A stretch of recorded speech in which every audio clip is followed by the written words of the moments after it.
There we go.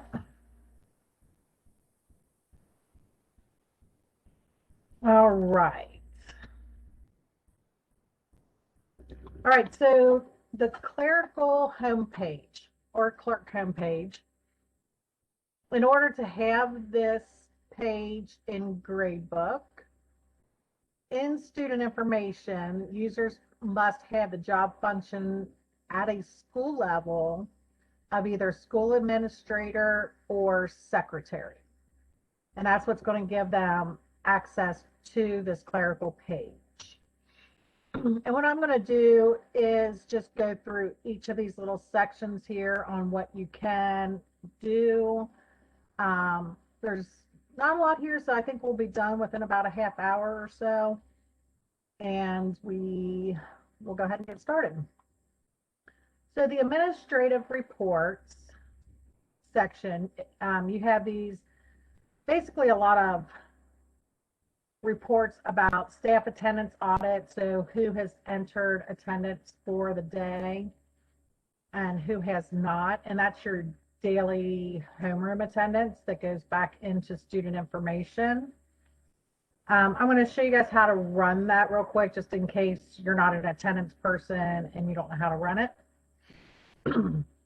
So I would just have to pick which school I'm at, and I can say whether I want to see homeroom attendance not taken or homeroom attendance taken, and select the date. So I can backdate this.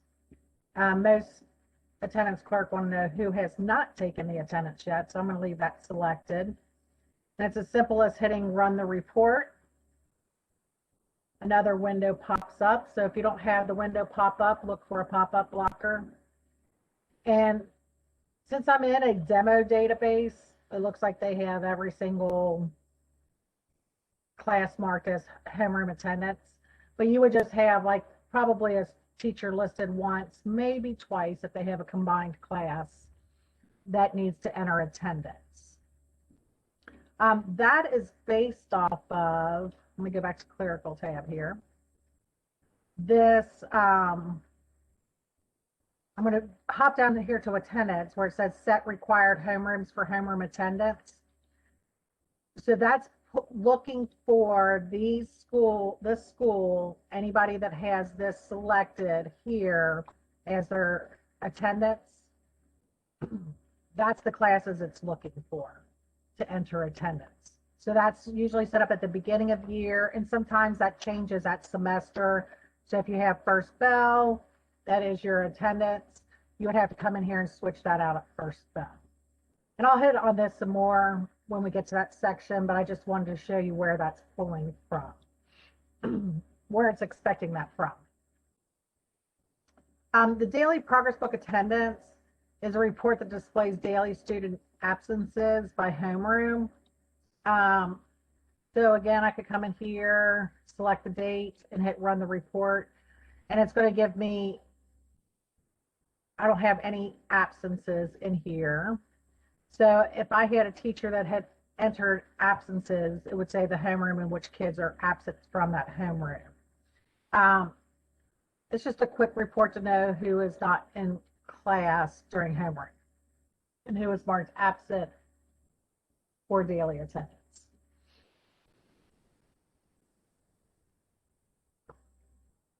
Go back to clerical.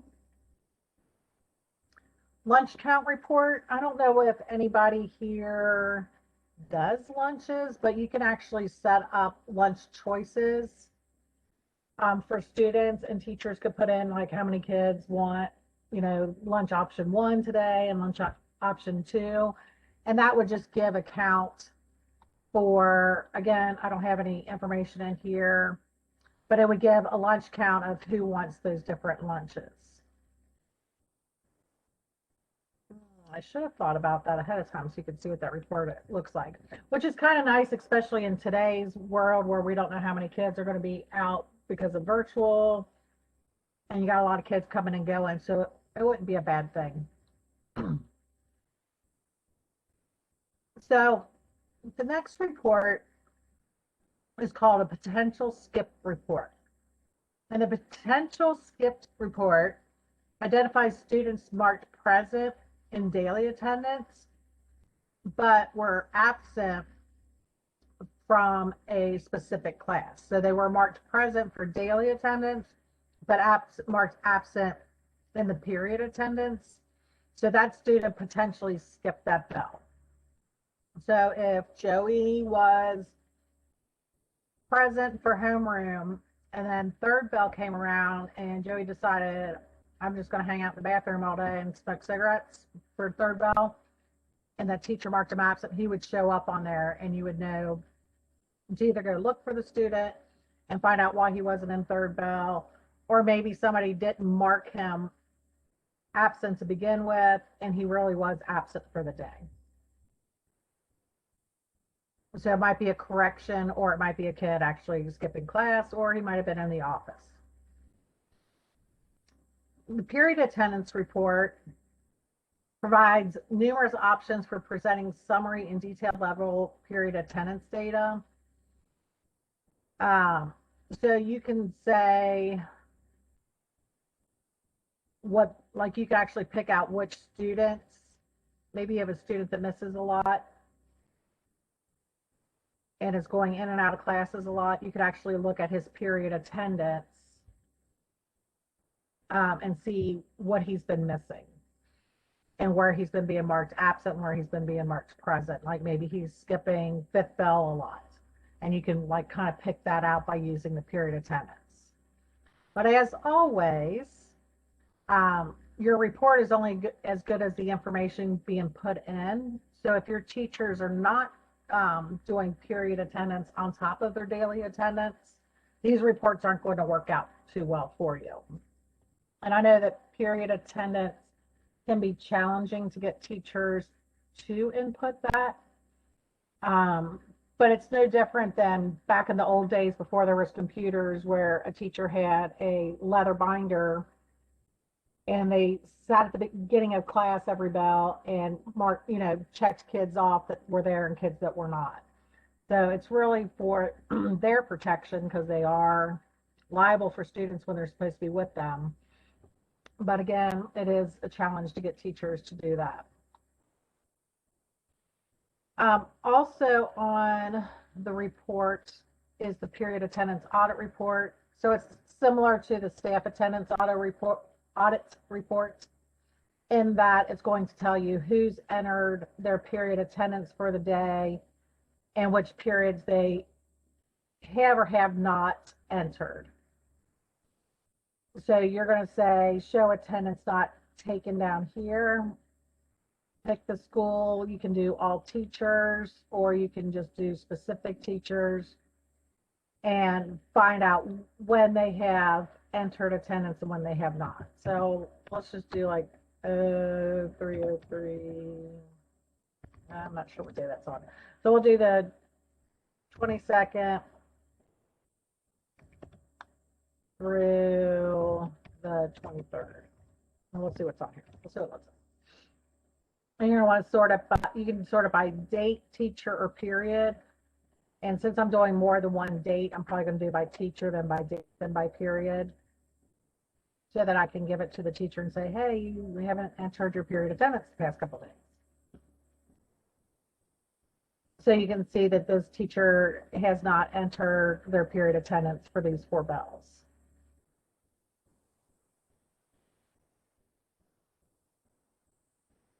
I'm not sure why it's showing up on, Stacy's showing up on there twice, but typically that does not happen. Just so you, duh. One day is March 22nd, one day is March 23rd. So that's how it breaks it down. Sorry about that.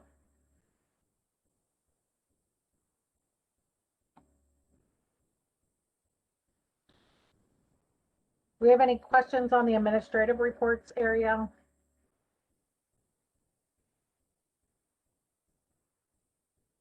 All right. So the next area is running report cards and view saved report cards and report card verification. I'm not going to get into that too much because we've had a couple sessions on this area, but if you were able to attend those, let me know and I can get you a little training on that. Or I think Kimmy, who did the training, has a video on that as well. But that's just like running your report cards to put into the vault, viewing those saved report cards, and report card verification report, who has or has not entered their grades. I'll run that for you. So we'll say who we're looking at the second grade report card. So you do have to run this for every report card that is listed in your building. Which school that is, obviously second grade elementary. I can do just one teacher or all. I can do a specific reporting period. I'm going to choose quarter 2 because I'm not sure what quarter this demo database is on. And I can select a summary, which lists a condensed version of each class, or detail, which would list every single class plus every single student. I'll just keep it on summary. And if I want to include hidden classes, yes or no. So hidden classes are those classes that the teachers can hide on their roster, or on their class landing page. So there might not, if it's second semester, they might not want to look at first semester classes and hide them. So I typically chose no on that, because more than likely teachers are not going to enter grades on, or not going to hide a class that is currently active. Not that that's always true, but typically. I have no exceptions were found, meaning they didn't find anybody that has not entered their grades. So that means all my grades are in. Let's try quarter 3 and see if that works. Nope. So they must not have this set up for that. But it would give you a list in which classes they're missing that need to be done. If I go back to clerical, I have the attendance area. So the absence queue and this attendance by student list are views in the main work area. And you can reconcile student attendance records here. We don't suggest that you use this, because this is for districts that only have GradeBook and not the SIS. And that's pretty rare right now. But I think we have maybe one district that's a parochial school that doesn't really use the SIS. But you could actually update attendance here, but you shouldn't do that, because you should be doing that within student information. So basically that should not be used, and basically you would want to do your attendance updating in student information. The attendance export, this should not be used as well, because this is going to export the attendance from GradeBook into student information, but that's set up to automatically happen. So there's really not a need for you to do that,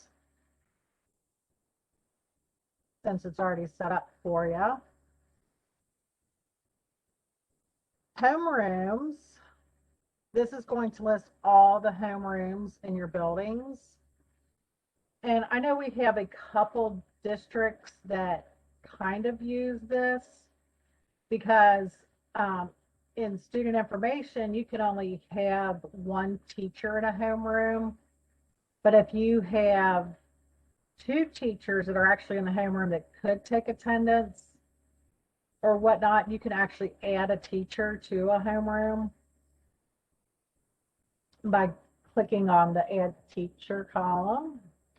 And I can look for a teacher and add them by checking the box and hitting Update. So now both teachers would be able to access that homeroom. If you have a student, say a teacher calls and says, I don't know why Joey's on my homeroom, he's not in my homeroom. And you come over to SI and you see, well, Joey's not in that teacher's homeroom. but at one time they might have been, and this is normally at the beginning of the school year. So sometimes when you turn on integration and a kid's in a homeroom, for some reason, once in a while it'll stick. But you can actually take a student out. There's students in this homeroom. We suggest doing it through student information, but if you run into the fact that you have them in the correct homeroom and student information, but for some reason they're showing up on another homeroom list in GradeBook, you can actually get rid of it here. I'm trying to see if there's a, I think their homerooms work. Let's go to an elementary school. There's probably kids on this. Well, maybe not. Let me see a homeroom. There we go. So I could actually come in here and click the remove column box and hit remove, and that student's no longer in that homeroom.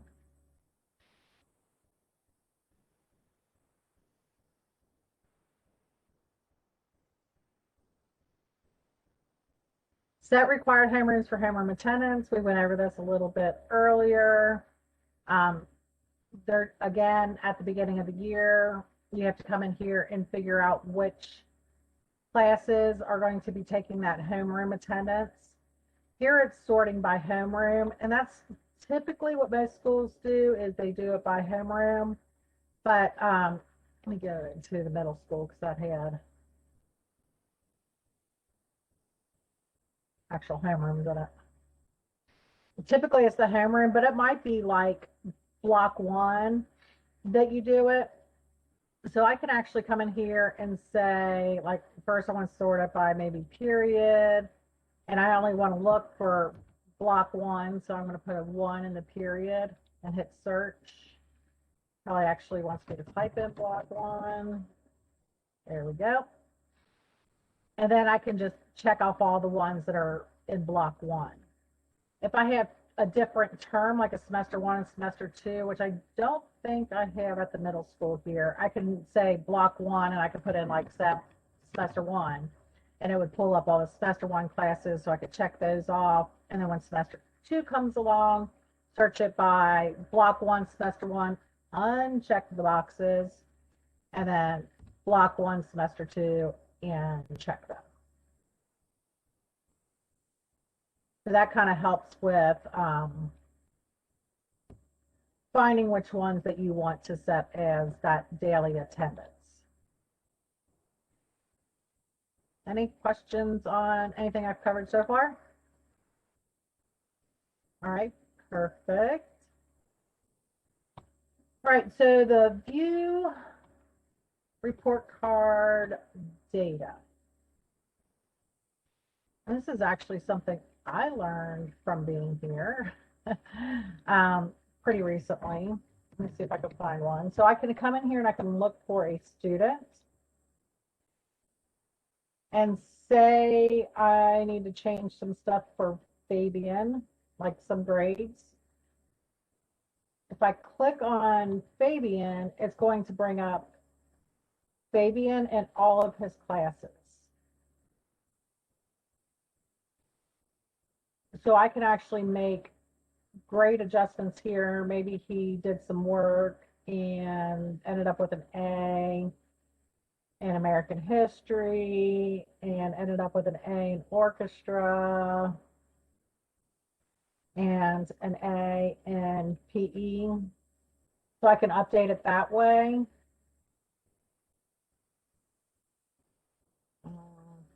I'm going to ignore that just because I am in a demo database. But you can also do like the check equals on here.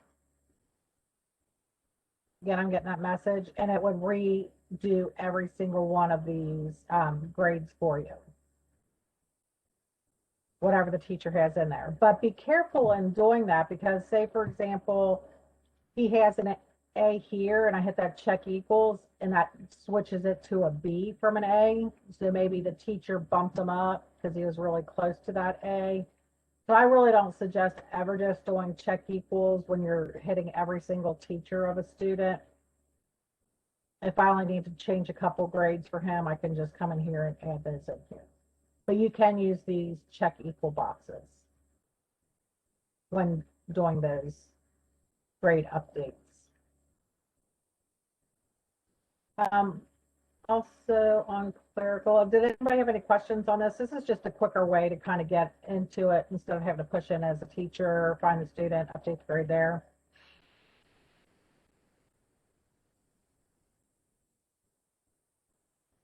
View interim data, exact same thing, except it's for the interims.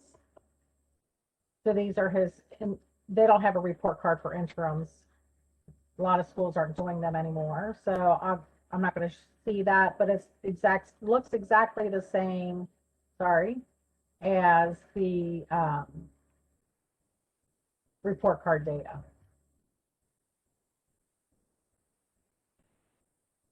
Parent access tools. I did do a training on parent access, so I'm not going to get into too much of this.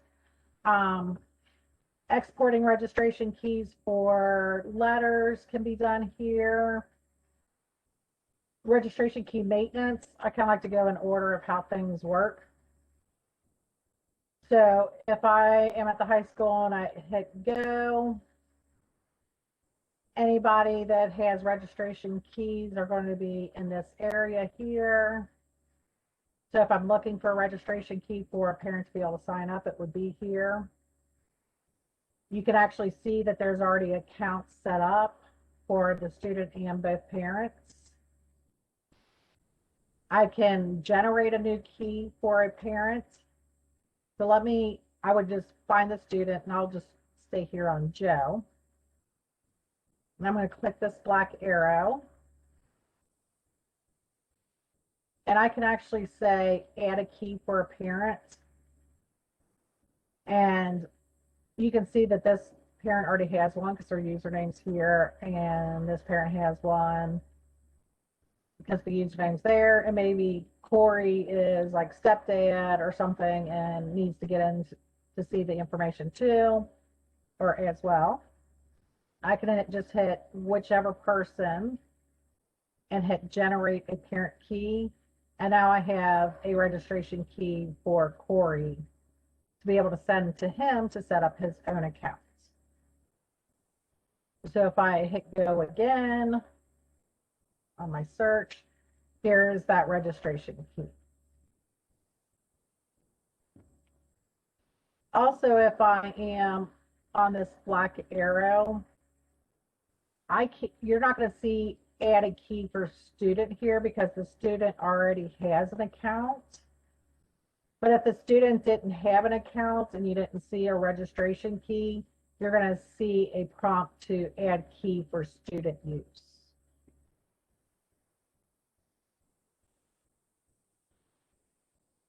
Typically, whoever's in charge of registration keys for the school year, it's always a good idea to, at the beginning of the year, delete all your unused keys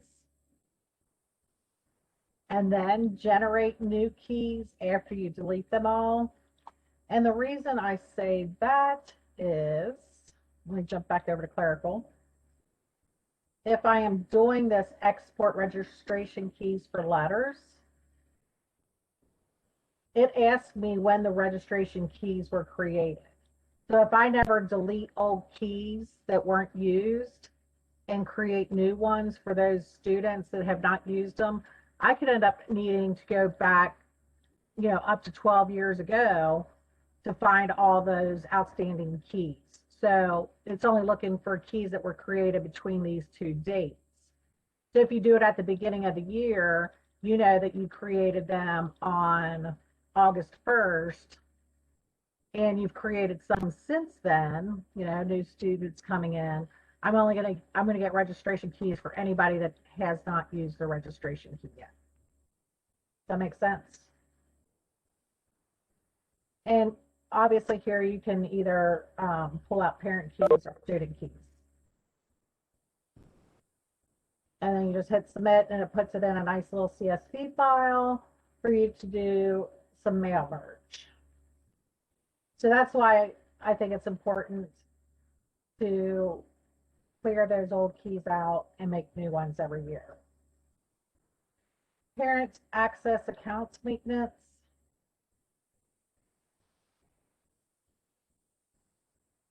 you can actually do both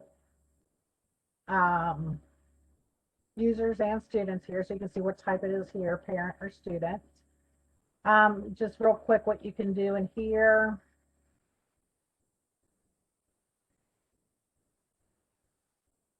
Bringing it up. So I have their first name, last name, their username. Maybe they want to change their email address. I can change that for them. I can delete a student from their account. Maybe they used to be married to somebody and they got divorced, and I have a user account that has my kid's name on it and my stepkid's name on it, and we want to remove the stepkids. You can do that here. If they have a password, down at the bottom here, you can say send password reset, and it'll automatically send them a resetted password. Or on the password tab up here at the top, I can actually create a password for them. I would do that a lot of times with students that can't remember their password. I would just, give it to them and tell them they needed to change it because they can never remember what they set it up for. But that's what you can do on the parent access account maintenance area.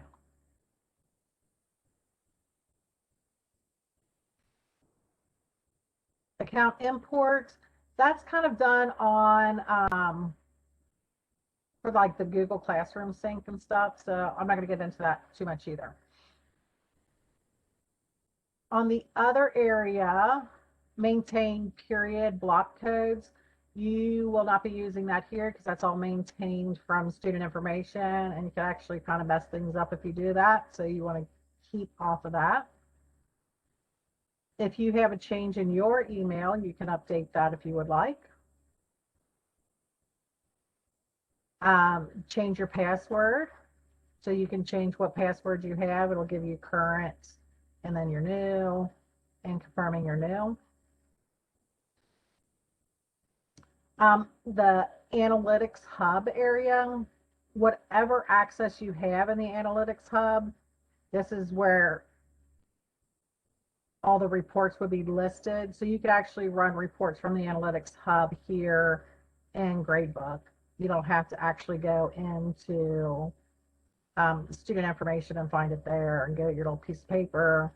I can come in here, I'm going to open a new tab, and it's going to bring up the analytics hub. We'll let that go because sometimes that takes a while. So any of the reports that you have in the analytics hub, you would be able to run through here as long as you have access to it. Report builders, reports. I showed this missing assignment report last week. Still trying to get it to you guys for those who were here last week. We're having trouble getting it to run correctly, even though it runs correctly here. So we are working on getting that to you guys. I'm going to show you what that one looks like just because it's an easy one to run. So I just click on the report. And the report builder reports are a little bit different than these administrative reports that we looked at. I can say I'm at the high school, and I can say the last name, that's the last name of the teacher, is equal to Gray. Yeah, right, good. And hit view. Oh, I actually think that's the student's last name. I apologize.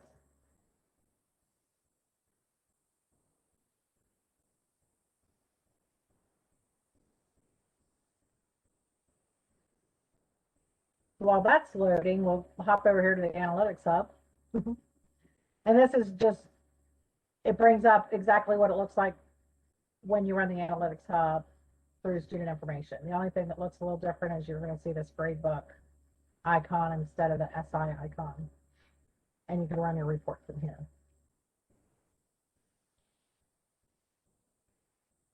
Still loading.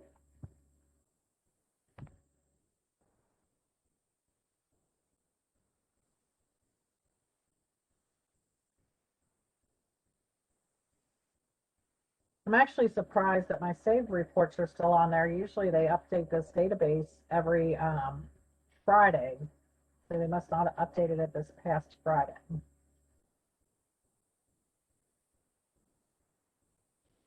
Okay, so while that's still running, so we're not just sitting here twiddling our thumbs, I can actually save that report settings, and then when I want to run it again, all I have to do is click on the link down here under my reports, and I'm able to run that report right away. And I'd have already, there we go. Still thinking, you can see it's spinning here. So this is Adeline Gray and her missing assignment. So maybe I have a student that I meet with once a week because they're back, you know, they're terrible about getting their assignments in. I could actually have this already set up by just saying save setup and name the report.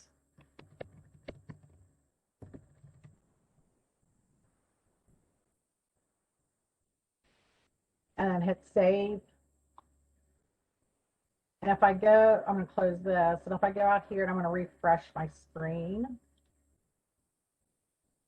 now I have that report here. So the next time I don't have to go through and set all that up. I just click the link and it's going to run the report and everything for me already. So I don't have to pick what I want. It's already there and the report will show up. So while that one's showing up, because I want to show you what else you can do while you have that report up. And if I want to get rid of one of these reports, maybe I've got Adeline all caught up on all of her assignments. She's been doing really good for the past couple months, so I'm pulling back on meeting with her, or maybe she left and withdrew. I can actually say, I want to delete this report. Are you sure you want to delete this report? I say yes. And now that report is out of here. So I think that that's a pretty good feature as far as being able to save some of these reports here with your preferences on how you like them ran. Once I have a report in the report builder report view, I can select a format in which I want to download it. So maybe I want to put it in Excel. I always like to do a CSV because it's a little cleaner than Excel, even though you open it in Excel and save it as an Excel, it's a little cleaner. But once I choose my format, I can just hit export, and it exports it into a file for me to be able to look at. Also, if I didn't get the results I wanted, maybe my filters were a little off, I can hit show setup, and it's going to show me the setup. Like I had grade levels equal to 10. Maybe I want to change that to 11. Hit view report, so it's going to run the report again.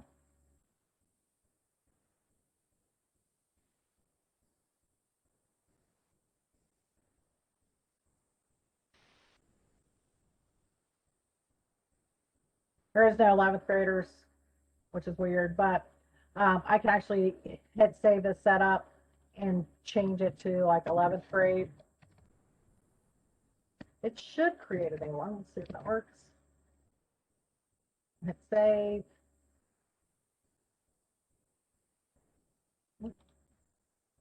Refresh my screen. Oh, I didn't like something I did.